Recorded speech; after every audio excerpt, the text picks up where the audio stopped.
Namaste, welcome back to our channel Ayurveda 360. So we have seen the stipend of various institutes for internees, PG as well as PhD, that is in the stipend series. So in this video we are going to see a particular college, that is ITRA JAMNAGAR, that is Institute of Teaching for Research in Ayurveda, that is specifically PhD stipend. So we have seen already the All India Institute of Ayurveda and National Institute of Ayurveda. So in this session we are going to compare the JAMNAGAR also. So if you are planning to take a seat here and if you are planning your future in relation to this specific course in JAMNAGAR, then you have to watch this video till the end.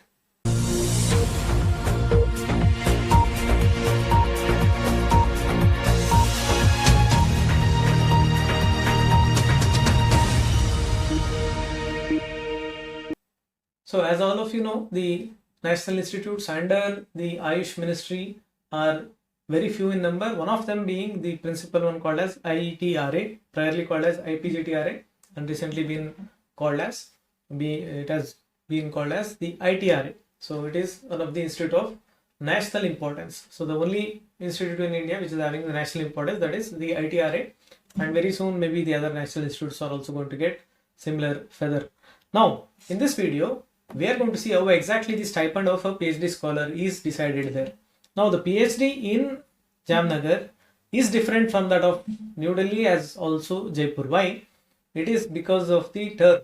The term for PhD scholar in ITRA JAMNAGAR is only 2 years, whereas it is 3 years for both Jaipur and All India Institute of Ayurveda, that is New Delhi.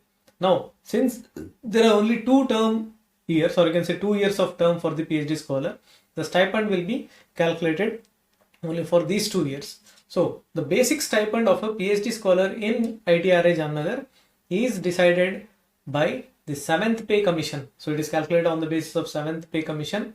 So initially the 6th pay commission was in practice, where the Jaipur and JAMNAGAR stipend was same. So once 6th commission was converted into 7th, or you can say was shifted from 6th to 7th pay commission, there was a calculation and ultimately the payment structure was framed for PG and PhD. So ultimately PhD will be slightly higher than that of PG. That is why the basic stipend of a first PhD scholar in JAMNAGAR is 5315, whereas the second year scholar is going to get almost approximately 52,000 as the basic stipend. So by now you might be thorough with all this structure, so I'm going ahead. So along with the basic stipend, that is basic structure, there should be certain additions. In the case of PhD scholar or PG scholar for that matter in JAMNAGAR and even Jaipur, other than basic, only the dearness allowance is added. So dearness allowance is calculated on the basis of central government announcements every January and July. So there will be a revision of DA based on the inflations and other things decided by the central finance ministry, and based on that every central government employee is going to get the same DA. Now the DA at present is 38% of the basic. So for that purpose, if you calculate the first and second PhD scholar present DA, you are going to get approximately 19,120 and 19,756. If you add both of them, you are going to get the actual stipend of a PhD scholar at present in the sense between July 2022 to December 2022. Now from January 1st 2023 there will be a change in DA percentage. So depending on that there will be slight additions to that, maybe 1-2,000 difference may be there depending on how much percent is going to increase every 6 months. So this is in relation to exact stipend as of now. Now if you see the allowances other than DA, there is no provision for HRA, that is the house rental allowance, because they are getting the accommodation. There is no NPA, that is the non-practicing allowance, and then there is no TA, that is traveling allowance. Grade pay is also not mentioned, or not even for PhD. That is, the stipend is not fixed and every 6 months it gets hiked because of hike in DA, and based on the deductions you will get the exact what is the net pay. But in case of JAMNAGAR there is no deduction, so there are no deductions in relation to tax, that is deduction at source, that is TDS. So the entire amount will be paid. Whereas in Jaipur that is considered to be the salary and TDS will be cut and ultimately form 16 will be given, you have to fill the ITR. Those things are not there in the JAMNAGAR system.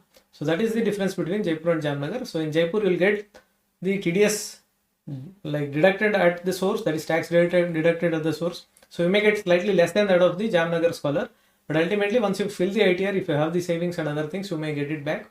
Otherwise it is considered as a salary, whereas In Jamnagar, it is considered as a stipend or something like a scholarship. So that is the difference. And the term is 2 years in case of Jamnagar, whereas 3 years in case of Delhi and the Jaipur. So this is in relation to the exact stipend, and based on this you can calculate any other structure if you understand these basics. So if you like our content, kindly like, share and subscribe to our channel. If you are planning to conduct research for the purpose of getting PhD, so you should know why you are planning to join PhD. So you should have a clear-cut idea regarding why to join and why to spend 2 to 3 years of your life for PhD. So kindly think on that, and if you are interested, you can give these exams. So until next time, myself Dr. Nandeesh J. Thank you.